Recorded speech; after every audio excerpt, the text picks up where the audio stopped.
नजर डालेंगे दिलचस्प और अजीब खबरों की तरफ। अफ्रीकी मुल्क माले से ताल्लुक रखने वाले एक जोड़े के यहाँ बेयक वक्त पैदा होने वाले 9 बच्चों ने पहली सालगिरह मना ली है।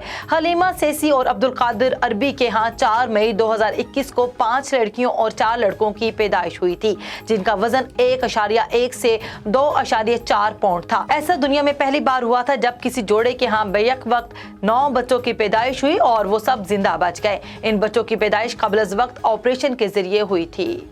दुनिया में एक ऐसा मुल्क भी है जहां जेल में किताब पढ़ने वालों की सजा कम कर दी जाती है। गैर मुल्की खबररसां एजेंसी के मुताबिक बोलिविया में कैदी किताबों की मखसूस तादाद पढ़कर अपनी सजा को कम करवा सकता है।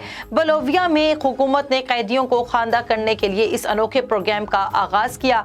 बोलिविया हुकूमत ने बुक्स बेडाइंड्स बार्स नामी प्रोग्राम शुरू किया जो कैदियों की सजा को कम कर सकता है, तहम उसका असल मकसद लोगों को खानदा करना है। बोलिविया में सजाए मौत और उम्र कैद की सजा नहीं दी जाती, लेकिन वहाँ अदालती निज़ाम सुस्त होने की वजह से कैदियों को तवील अरसे जेल में रहना पड़ता है। सूबे पंजाब के शहर गुजरांवाला में घरेलू मुलाजमा ने अपने मालकान के घर चोरी की और फिर उसका सबूत मिटाने के लिए घर को ही आग लगा डाली। रिपोर्ट के मुताबिक गुजरांवाला में घरेलू मुलाजमा ने पहले अपने मालकान के घर में चोरी की, वारदात की, फिर उसके सबूत मिटाने के लिए घर ही को आग लगा डाली। मुलजिमा को गिरफ्तार कर लिया गया है, जिसने दौरान तफ्तीश एतराफ जुर्म भी कर लिया।